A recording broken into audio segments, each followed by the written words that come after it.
A gente está vivendo, nos dias de hoje, Pepe, uma coisa muito interessante.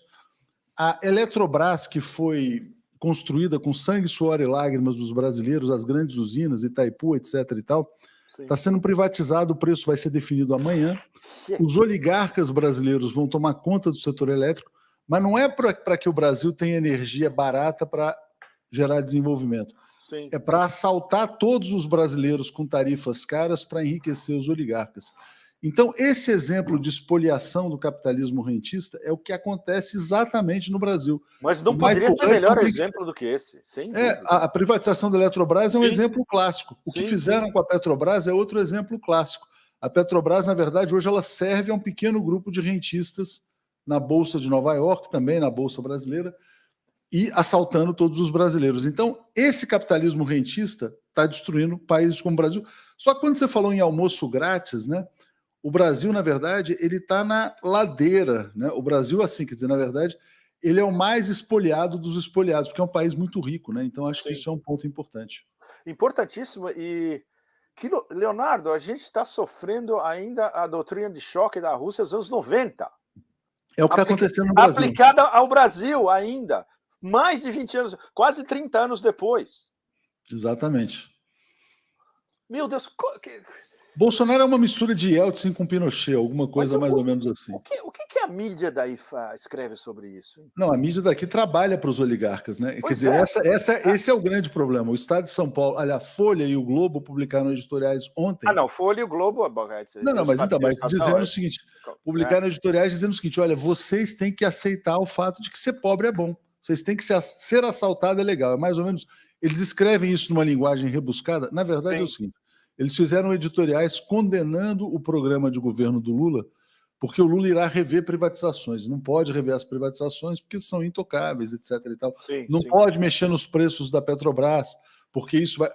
Quer dizer, ou seja, eles estão, na verdade, eles são um aparelho ideológico para convencer os brasileiros, a classe média, etc. e tal, de que ser pobre é legal. Basicamente isso. Então a mídia aqui não conta, Pepe. Então... Não conta. Pepe, mas voltando aqui ao livro do Michael Hudson, né? E esse comentário do Marcelo é bem pertinente, dizendo: ó, o Brasil está sendo destroçado junto com o nosso futuro. O Sul global. O Sul global, exatamente. Mas e o caso do Brasil é muito mais grave, você tem razão, porque não é só o Brasil, um dos líderes do Sul global.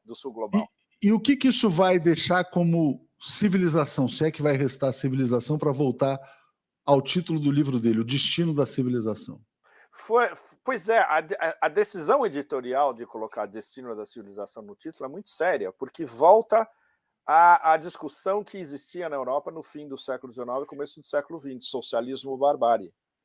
Na verdade, se continua essa pressão máxima e esse turbilhão de economia não produtiva girando nesse redemoinho do capitalismo financeiro, da privatização alucinada e da espoliação das riquezas naturais do sul global inteiro, incluindo o Brasil, um país riquíssimo por natureza, ou a única possível solução que o Michael, depois que ele explicita tudo o que vem em 200 e poucas páginas, no penúltimo capítulo, se não me engano, ele tem um contraprograma. É muito legal. Ele pega 13 ou 14 pontos e ele elabora uma espécie de... Seria quase um mini manifesto. Ele caberia em uma página, se isso fosse escrito como um manifesto, o que seria uma espécie de tábuas da lei para o sul global inteiro de como lutar contra o capitalismo financeiro e a dolarização da dívida, que está diretamente ligada. A dívida do sul global é dolarizada, não é nas suas moedas próprias. Ou seja, tudo isso reverte para o almoço livre imperial. Tudo. O sistema inteiro. E FMI, Banco Mundial, Organização Internacional do Trabalho, OMC, tudo isso... Bom. Então, a coluna saiu uma hora atrás. Esse é o título da minha coluna, e eu tentei colocar o título mais direto possível. Será que o sul global consegue se livrar da dívida dolarizada? Que é uma das questões chaves no livro do Michael. Né? Então, tem esse programa, ele chama de Programa Contra-Rentista. nas palavras, na acepção dele mesmo, Counter-Rentier Program, programa contra-rentista. E é fabuloso, quando você vê ponto por ponto, muito do que está lá é o que a China faz.